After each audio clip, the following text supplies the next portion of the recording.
So my friends have been asking me why I keep playing this game. I mean, they kinda have a point. I already beat the game twice. Bad ending and good ending. Just recently I beat the game on Master. I might end up doing it again for the good ending. Also, the game added the Arenas mode, which makes me play the game even more. But let's address the title of this video. Why do I love Sifu so much? The short and sweet answer is that I just love beat 'em ups. I love being a one-man army that goes against a lot of enemies.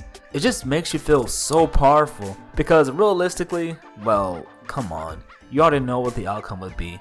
You're clearly outnumbered, and in real life your enemies will all be jumping you instead of taking their turn to attack you. If that's the case, you might ask, why not just play Dynasty Warriors? In that game you can just eliminate thousands of enemies.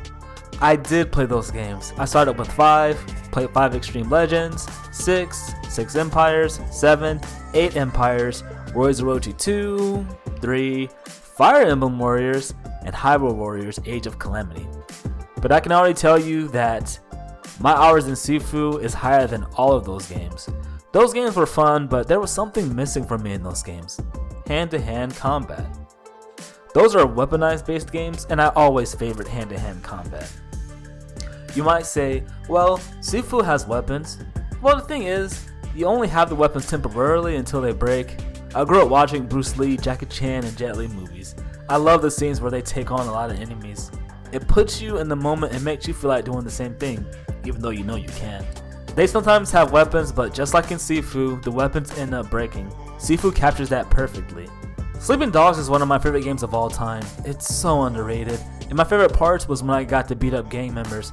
Heck, when I pretty much did everything that you could do in the game, I used to just boot up the game just to go to the martial arts club locations. In Tekken 4, I loved Tekken Force mode. So this mode is actually way harder than what I remember as a kid. I used to pick Law because it made me feel like Bruce Lee in a movie. The only character I ever beat this mode with was Christy. Hey man, mashing X and O carries you a long way. I miss this mode so much. But hey, I'm hearing through leaks that we're going to get it back for Tekken 8. What makes Sifu different than all the other games in this genre is that the combat is so smooth and the game is just flat out cinematic. The music kicks in at the right moment when you're fighting, and the shift in the camera angle and scenery at times, it just makes you go, wow, it's so good looking. The game is frustrating, but something about it just keeps bringing me back. It seems impossible at first, but everything falls into place once you start to memorize your enemy's patterns. There's an answer for everything. Okay, no matter how many times I play this game, I can never memorize Kuroki's pattern. I just stay away from her until she does that one string, and then that's when I start dodging. But that's all I have to say. So I never played the Yakuza series, so should I try those out or nah?